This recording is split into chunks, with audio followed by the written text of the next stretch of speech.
পানি নিষ্কাশনের ব্যবস্থা না থাকায় বৃষ্টির পানি জমে জলাবদ্ধতার সৃষ্টি হয়ে পানির নিচে তলিয়ে যাওয়ার উপক্রম হয়ে পড়েছে মানিকগঞ্জের শিবালয় উপজেলার তেঁতুলিয়া প্রজেক্টের কয়েক হাজার বিঘা জমির বোরো ধান।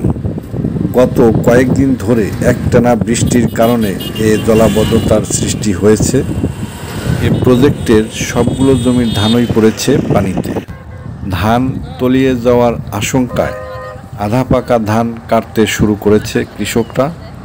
তাও আবার ঈদের সামনে ধান কাটার শ্রমিক না পাওয়ায় এবার এ এলাকার কৃষকদের সারা বছরের খাবার বোরো ধান তলিয়ে যাওয়ার আশঙ্কায় চিন্তিত রয়েছেন তারা।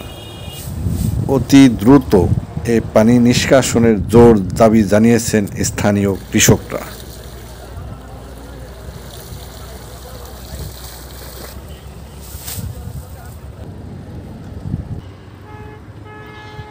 দুই দিন আগে বৃষ্টি হওয়ার কারণে, প্রচুর বৃষ্টি হওয়ার কারণে আমাদের ধান কেবল আধা পাকা, পুরাপুরি পাকে নাই। এখন এই পানি আমাদের মেন সড়কের সাথে আইসা ঠেকে গেছে। এখানে আমাদের খাল আছে, হাইওয়ে রোডের খাল, কিন্তু এই খালের মাথায়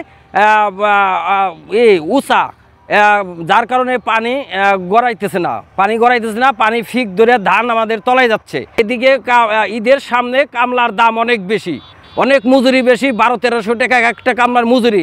আমরা কাটতেও পারতেছি না, ধানও তলায় যাইতেছে, পানি গড়াইতেছে না। আমরা এই বোরো ধান নিয়ে খুবই চিন্তায় আছি। আমাদের এই তেঁতুলিয়ার চকে পানি ভাইরানের কোনো রাস্তা নাই। আমাদের ধান এখন এই সব ডুবে গেছে, আমাদের এখন খুব বিশাল ক্ষতি হয়ে গেছে। আমাদের এখানে পানি বেরোনোর মতন কোনো স্কোপ নেই, যার কারণে আমাদের ধানগুলা সব তলিয়ে যাইতেছে। আমাদের এই পানি যাতে কোনোভাবে বের করে দেওয়া যায়, এর জন্য আমরা বিনীতভাবে অনুরোধ করতেছি। বলক আছে বুঝছেন, পুরো বলকে অর্ধ জমি ধান তলাই গেছে। এই যে বৃষ্টি যে নামছে না, বৃষ্টির পানি এবারে ঢুলকে আসা, তো যখন সামনে বাঁধ দিছে, ওই বাঁধের কারণে পানি পাস হইতে পারতেন, সম্পূর্ণ ধান তলা যেতেছে। একটা মজা না, ওই মজা 7-8টা মজার ধান।